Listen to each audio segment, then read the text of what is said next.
welcome to this episode of Life Served Neat. With me today is Frank Gigante. He is a natural pro bodybuilder, elite competitor, and author of The Everyday Warrior. He brings discipline, intensity, and measured precision to everything he does. Frank lives by example with consistency, clean training, and the kind of work ethic that doesn't trend on social media. Frank is the gold standard of discipline. He's known for relentless preparation, a sharp competitive mindset, and a fairly strict diet when he's in competition. Frank has been my friend for well over 50 years. I've known Frank for most of my life and all of his life. Frank, thanks for joining us today. Thank you for having me. I'm excited to be here, Howie. Excellent. So, let's just do a Q&A. I'm going to ask you some questions and let's work through. Like I said, just feel free to share. I'm sure everybody here is going to love what you have to say. And I'd like to have you as a regular guest going forward, Frank. What do you think? Absolutely. I'd be honored. All right. So, Frank, everyone sees the finished product. What part of your journey would surprise people most with your unfiltered version? Yeah. The unfiltered version is very non-highlight reel. It is very much routine and habit and monotonous and repetitive. And there's really nothing people would post on social media. The things I do day in, day out have just become small things that are just habits now. Kind of like brushing your teeth in the morning. You don't really think about it, but at lunchtime, if you thought back, you'd be like, oh yeah, I did brush my teeth. But it's not something you really have to plan and schedule. It becomes fairly routine. So that's the Everyday life. yeah, part of everyday life. And that's kind of what I do. The highlight reel is great. Everybody's working towards that highlight reel. Everybody's, wants to show off their best moments or their greatest achievements, but nobody really sees the unpolished or unfiltered, as you said, version, which really doesn't look like much of anything on any given day. It's more of a culmination of all those seemingly insignificant actions that build up over time. So it's the discipline that gets you from day to day. Yeah, it really is. It starts as motivation. Everybody's motivated to do something, especially as, we've just passed another new year and everybody's gung-ho about whatever their goals are, whether it's fitness, nutrition, starting a business, writing a book, cleaning out their closet, whatever goal they have or anyone has, it starts with some motivation or some desire to do it. And then especially around this time of year, you've got kind of that mob mentality or group mentality where everybody's gung-ho about doing something. So you're hyping each other up. You've got plenty of enthusiasm and motivation. A few weeks in, it's not so motivating anymore. So now it's almost becoming a chore. But that's where you need that shift from motivation to discipline. So if you start to have a plan and plan things out, and now it's not, oh, I got to go to the gym again because I went last week. It's, I get to go to the gym today or tomorrow. You start to reframe that, and then you just start to schedule it into your day. I'm going to take 15 minutes to make 3 phone calls today. You block off those 15 minutes and you don't scroll your phone. You don't, run to the bathroom. You just take those 15 minutes, make those calls. It's not emotional. It's not thinking about it. You don't need to get hyped up to do it. You just kind of go through it. And then that starts to build into a routine, and then it starts to build into a habit. And then, like you said, it becomes part of your everyday or every week, whatever however you've factored it into your world. And now it's not so exciting, but it's getting done and you're making progress. So when did the discipline stop feeling like punishment and start to feel like freedom, for lack of a better word? It's a good word. It really is freedom. Discipline for me, if we're talking, my fitness journey, which is now, 30 something years, it started like every other teenage kid. I was 14 or 15, my dad bought me a weight set. It came with a book of exercises and a little chart to kind of, lay out your progress. And then I would make my own chart and tape it on the wall. But I was 14 or 15 and yes, I wanted to improve, I wanted to get into shape. I wanted to get muscles and I was in gymnastics. So that was kind of the start of it all was, hey, how do we get better in the off season and let's build some muscle so I'm stronger for gymnastics, but I was, like any other teenager, motivation at that point, because it wasn't routine, it wasn't habitual, and I didn't start out looking like I do now.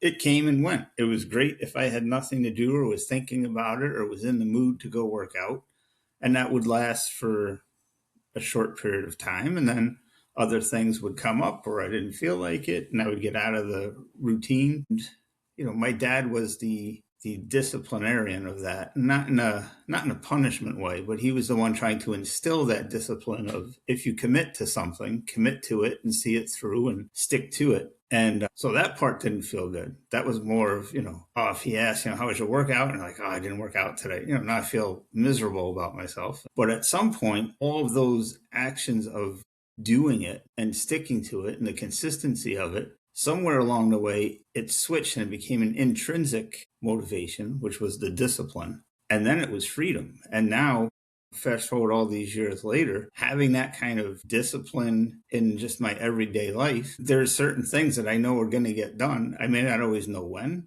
during the day because things come up and, you have to be flexible in that aspect. But having those anchors, having those little things in my day that I need to do or want to do because that's what gets me to the next phase, the next step, the next kind of brick by brick mentality, they're going to get done. And so now it's freedom because now I'm not stressed about it. I'm not worried about it. I'm not feeling guilty if it's not going to get done. There's no anxiety caused by it. It's just, okay, here's what we got to do today. It's going to get done. We'll work it in around this, and this. And at the end of the day, it's done. Is there anything that you can point to that where motivation ebbs and flows, you have strong motivation, then you have less motivation? What did discipline get you that motivation didn't? Is there anything you could point to? Discipline got me lots of things in different areas of life. Discipline for sure has gotten me to the elite level of competitive bodybuilding that I'm at. Motivation is great, and we see motivation all the time. If you turn on your social media feeds and people are flashing their highlight reels of whatever it is they're doing, they're motivated to show that off. It's the in-between, the camera going off and whatever the next goal is where the discipline takes over. So for me, I'm not great about, kind of like your introduction had said, what I do day to day isn't something I flash out on social media. Hey, look, whatever. I ate healthy today, or I hit my numbers today. I walked 2 miles, or whatever. It's nothing substantial or nothing highlight worthy that I would want to share on social media. It's just kind of, hey, this is what I do because it's who I am. I don't need to post that I tied my shoes today. It's just something I'm going to do and it's going to get done. But the discipline part, like I say, in between the highlight reels, you only make progress if you do the work in between. So it's great to have the goal. It's great to celebrate the accomplishments, but that day-to-day grind that we talked about that nobody sees, nobody cares if, I prep my meals the night before. Nobody cares what I ate during the day. Nobody cares if I got in a workout. Nobody cares if, I wrote a blog post or a chapter in a book. I either did or I didn't. It's all on me. So that's where discipline comes in, because there is no cheering section because, somebody went home and they took 15 minutes to, clean the top shelf of their pantry, for example. It matters to them and it's important because that's what they said they were going to do. So they hold themselves accountable. But if they didn't, nobody cares. Nobody knows. Do you think many people avoid discipline because restrictions feel like punishment? Yeah, I think people hear the word discipline and they think like drill sergeant in the military, and it's do this because I said so, or as you said, there's a punishment or a consequence for it. Having discipline is really one, as we were talking, it is freedom, because if you know what you're going to do and it's going to get done, it frees up so much, headspace for one. It really lowers your anxiety and the unknown and the fears and the doubt and self-doubt. And it just creates a nice system for you where these are the things you're going to do and you're going to do them because you said you are. And it builds accountability. So it's not really a punishment. It just becomes part of a larger system, and it becomes more of a stepping stone, because if you can do what you said you were going to do today and you've held yourself accountable, maybe I want to run a marathon, which I don't, but maybe I want to run a marathon.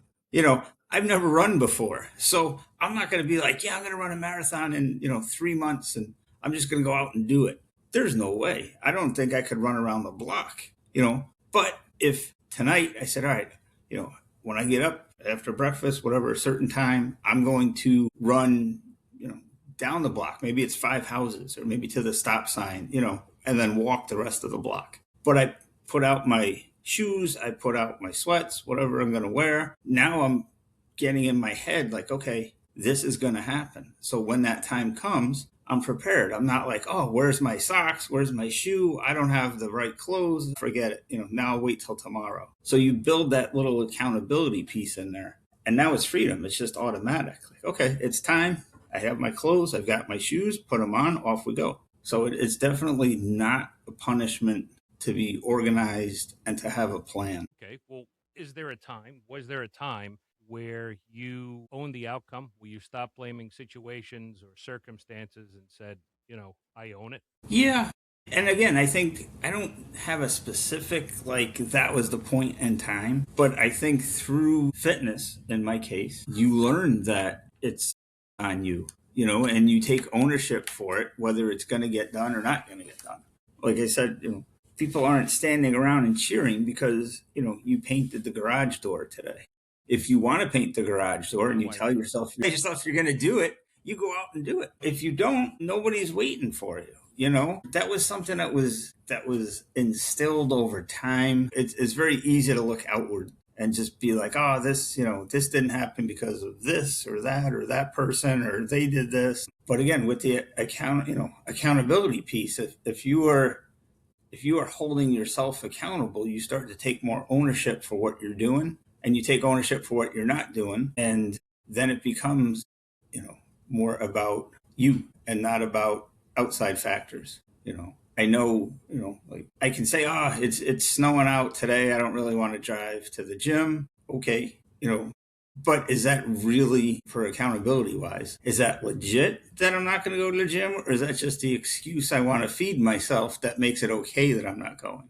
And to further that, okay, so maybe the storm is bad. Maybe there's a bad snowstorm. I'm not going to make it to the gym today. I was scheduled to work out. I'm not going to work out because, it's too dangerous to drive. Okay, how do I get around that? Can I get that workout in at home? Yes, go do it. If I can't, okay, when can I next schedule that workout? Well, tomorrow it should be better. If I go in the afternoon, it gives, now you hold yourself accountable even more. And so that's something I think people develop over time, building those little strategies and routines and holding themselves accountable to those small actions day after day towards a larger goal. If that makes sense. Okay. So what's one habit that you credit a change in your life that sounds boring or inconsequential, but works every time? For me, I write things down. I schedule stuff. I schedule my day. So when it comes to, any given day, I have it written out pretty much what I need to do or what I plan to do that day. And it's on a Post-it note or a piece of paper or, a notepad. And I can just kind of cross it off as I go because one, it's visual and I'm very visual. So it keeps me accountable that I can see it. And there's stupid stuff on there sometimes. It's like, stop at the grocery store and pick up this, and this. I'm probably not going to forget to do it, but I write it down anyway. I mean, and you haven't worked out the Sheldon Cooper bathroom schedule, right? That's right. No. So, but yeah, for me, the mundane things are just writing that stuff down, and most times if I can pack up clothes or meals and things the night before, it makes my morning smoother, which means it makes my day smoother. And then at night, I take the time to kind of evaluate the day and then use that to plan the next day. So it's nothing. You skip it. What happens if you break the routine or you don't write it down or you don't follow what's written in the book? I'm flexible in that it will get done. I'm flexible enough that it's going to get done. But if there is a legit reason why things couldn't happen, I will just work out, like I said earlier. How do I make it happen next? How do I get back to it? Or do I need to improvise and be like, okay, that couldn't get done today. It's not, there's no chance of it getting done again. That time had passed, whatever it was. How do we build off of it anyway? How do we improvise? How do we work around it to get to whatever my next step is? And what do you think about boring habits outperforming bursts of intense effort and motivation? Consistency is key. I say that all the time when people ask questions and we talk. Consistency yields results, and there's nothing. I was giving someone an example recently. I've done thousands of workouts over 30 years, and I don't remember all of the workouts, but I can tell you that even the best, most intense, whatever, earth shattering workouts didn't make one bit of difference when I woke up the next morning. I never woke up from after one workout and looked like the Incredible Hulk when I got out of bed. I never had, muscles that doubled in size or were bursting out of my shirts just because I worked out the day before. So, you know, to some people doing something once or twice and, a few times and they're like, I don't see the difference. It's done. This isn't working. But when I stack all those workouts together over 30 years, they were all important for the fact that they brought me to this moment here. So, when I'm stepping on stage, it's not that, this last workout or last 3 weeks or 12 weeks, I'm in great shape now. No, all of those workouts in 30 years added up to getting me to that moment, because with each one I did, there's experience learned. There's, my body's building, it's growing, it's doing what it needs to do, but it doesn't happen overnight. So it's a consistent effort over time. And so boring, yes, consistent, key to results. So you're saying an apple a day keeps the doctor away, but eating 7 on Sundays not the same? Not the same. As I've said to people, you can climb a ladder, but you have to touch every rung. Oh, that's a good one. I like that. So I can get to the top, even if I can't see the top of the ladder, but I can only get there by climbing each and every rung up that ladder. And so it's consistency over time. All right, let me switch it up real quick. I'm going to change gears and ask you about mental toughness.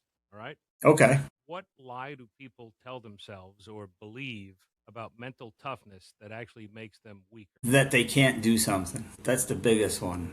I can't do this, or I can't do that, or I tried this, but it didn't work. Okay, you tried once, it didn't work. Or you tried for a month, it didn't work. Or you tried for 2 months. So that's, I think, the biggest thing. I think we are capable of a lot more than we give ourselves credit for. But there's a comfort factor in falling back on, it's not for me, or I can't do it, or I couldn't do it, because it's comfortable. And that's a very easy thought to feed yourself and to believe, because it's very uncomfortable to grow. It's very uncomfortable to change. It's very uncomfortable to venture into something unknown where you want to end up, but you're not necessarily sure how you're going to get there, or if, that trajectory is not going to be a straightforward linear path. And so your unknown, or fear of the unknown, brings you back to the safety thought of, well, I can't do it. Going back to that marathon thing, I could run a marathon. I have no doubt I could run a marathon. Could I run a marathon today? No. And probably in a month from now, if I started running, I wouldn't be running a marathon. But I can do it. Am I willing to put in what it takes to do it? And I think that's where people hold themselves back. So what does grit look like on a random Tuesday as opposed to competition day? Grit looks like doing what you know you need to do to progress to the next step, regardless of how you feel about it. That's my definition of grit. Like I said, I went in the gym this morning, got in cardio, got in some mobility, stretching and things. Do I always want to? No. But I know if I'm not doing that stuff, am I going to pay for it later? Yeah. And so I don't want to get there. I know what my larger goals are in order to get to those. Now, mobility, I look like Shrek, I think, when I'm doing some of my mobility stuff, I'm awkward. It's not the most comfortable thing, but the opposite, not doing it, the price I pay for not doing it is going to be, I'm going to pull something, or something's going to get tight, and then balance is off and things are out of whack. And I can't afford that. And I don't want to go there. Well, so in order to stay, necessarily because you're so muscular. I mean, no, no, it's just are in your now. Sorry if I'm saying that out loud. Yeah. And that age isn't even an issue. It's just, in order to keep moving and to keep my hips, my shoulders, in a range of motion that I can use in the gym that don't restrict me. I do mobility stuff. It just, it's something I've learned, especially the last few years, where I can lift and move a lot of weight at times, but then something's tight, something, pinches and something pulls, and not injury wise, but just it's painful. And I know something's not right. And it's not that I've hurt myself. It's just, well, this, hip flexor isn't activating here. So you need to do this, this, and this. So I go and do those three things or whatever it is. And it's not pretty. It's not for show. It's, nobody's watching. Nobody cares. But it's what's going to get me to the next step. It's going to make sure that I'm lifting injury free, pain free, full range of motion. And I'm not limiting myself by thinking, oh, I'm big and tough. I don't need to stretch. Again, those limiting thoughts, it's not ego. It's just, this is what I need to do to kind of encompass all parts of what I want to achieve. And so that's where it goes. And that's kind of what grit is. Getting back to that, it's just doing what you know you need to do to get to the next step. And at the end of the day, back to accountability. Did you do what you needed to get to the next step, or did you not? And then if you didn't, what are you going to do about it? Well, I'm going to use that as a segue. We're approaching our time's running out. So I wanted All to right. ask you, if someone is listening right now, someone wants to make the shift and they want to stop wishing and they want to start becoming, what's the first, I don't know, what's the first level of change? What's the first identity shift they need to think about? Identity wise, and going back to that mentality of you are that person. So, for example, if you want to run a business, you already want to picture yourself as a business owner. Maybe you've never run a business before, so this is new. So, that's a shift just mentally. And so you can lead as you're thinking about different aspects of connections you need to make, or things you need to write, or people you need to talk to. The thought process you could lead with is, well, what would a business owner do in this situation? And then put yourself in that situation. I am the business owner. Now go and do it. That's the mentality shift, I think, for anything. I'm someone who has a clean kitchen. Okay, so what does a person with a clean kitchen look like? Here's a stack of dishes. What do you do with them? Oh, well, an organized person would put them on this shelf here because it's accessible. Okay, do that. And then from the thought process to the action step, it's, as we were talking, those mundane little things, it's one step tomorrow. It's one action. And it might be, if we're talking running, laying out your clothes the night before. There's your action. Now you're ready to go. And it might be, okay, I'm going to make one phone call to this business person because I have a question. And it's a 5-minute phone call, 10-minute phone call. It shouldn't be something that weighs you down all day. You're not putting on a presentation. It's just a quick phone call, take some notes, off you go. And it's just that one action, done. Now you've accomplished it. You don't have to have the whole thing figured out. So it's one small action in whatever area you're looking for would be the first step. You had mentioned CEO and starting a business. We say all the time, everybody wants to be a rock star. Nobody wants to be a roadie, right? But Very the true. roadie's the one that's getting all the work done and making sure you're the next town on time. So, yep. Yeah. All right. So let's close it out. What's the one thing you'd tell your younger self that has nothing to do with lifting, competing, or winning?